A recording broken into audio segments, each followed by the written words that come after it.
Welcome back to Teaching Education's YouTube channel. My name is Louise Potter. Nice to be back here again. And today what I'm going to talk about is something that I find and I know is very important. And not many teachers take it into account, I believe. We're going to talk a little bit about lesson planning. I believe, I've already said this many times, I don't know if you've heard me saying this, but anyway, I believe that we become teachers. We are not teachers.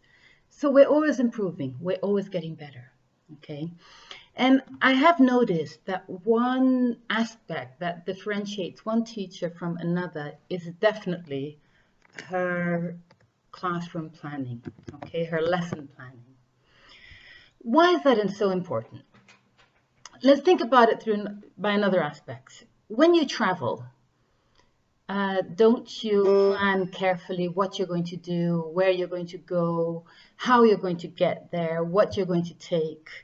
When we think about lesson planning, I think we can try to make, the same comparison. Okay, our lesson plan is our roadmap. So how are we going to get to our objectives? What are we going to need in order to get there? So all these aspects are very important for you to take into consideration.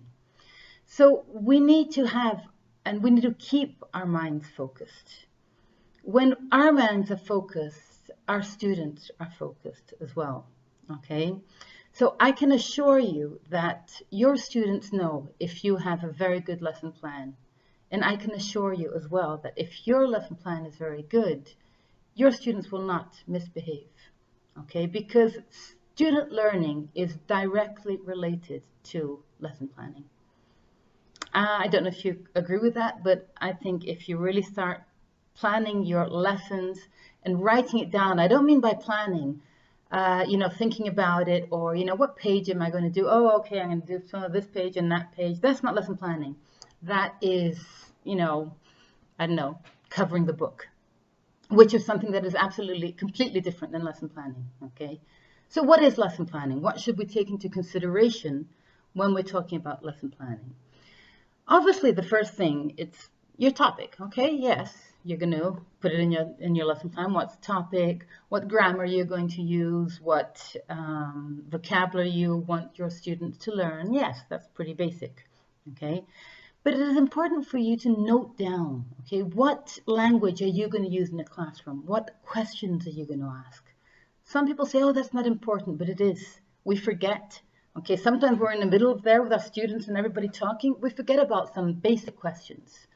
Okay, so it's very important for you to take note, put the question down in writing. Okay, so as I said, the first thing, okay, grammar, topics, vocabulary, okay, the materials you're going to use, very important. Am I going to use flashcards? What visuals am I going to use? Don't forget to put visuals in your classroom. We've already talked about that. So what else? Grammar, vocabulary, basically, okay, those topics are very important to be in your class plan. But the next topic, okay, cognitive skills, okay, learning skills. Have you thought about that? So what learning skills are you going to put in your lesson plan? Are you going to use graphic organizers, sequences, classifying? What other learning skills can you play? What kind of visuals are you going to use? What Venn diagrams, charts? Why? Why should you put this down? If you know what kind of learning skills you're going to use, you can understand better what thinking skills you're going to be developing in your students. So if they're higher order thinking skills or if they're lower order thinking skills, so are you just going to make them like memorize and classify, or are you going to make them analyze and criticize? So all these things should be down in your lesson plan. Okay, do you think about these? Do you put them down in your lesson plans? Apart from that, obviously, you need to have the step-by-step. Okay, so what are you going to do? First, I'm going to do this, then I'm going to do so-and-so, then I'm going to show, visual, then I'm going to make them make a chart, then I'm going to make them analyze the chart. So step-by-step. And timing, how long I'm going to take to do each of these steps. Very important.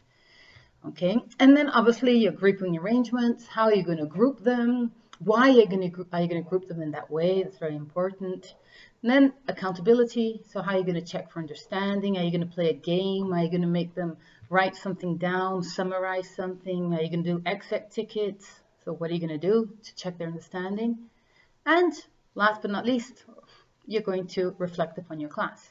Okay, so how did it go? Did it work? Did it not work? So your last little, let's say, space of your classroom planning would be my reflections. Obviously, you're going to do that afterwards. Or maybe you can even do it when you're actually in the classroom and something didn't go around, so you just, mark it down. But basically, you're going to reflect upon it after your class. So that is, in a nutshell, a good lesson planning. Okay, so you have to think about all these points. Are there a lot? Is it easy? No, it's not easy. It's quite complex. But I can tell you that I can see the difference between teachers that plan their classes, plan their lessons this way, and the other ones that just plan their lessons by, okay, I'm going to do this, I'm going to, do pages, so-and-so pages. So really take it into consideration how you plan your classes. As I said, the student learning is directly related to your lesson plans. Hope I helped and hope to see you soon. Thank you very much. Goodbye for now.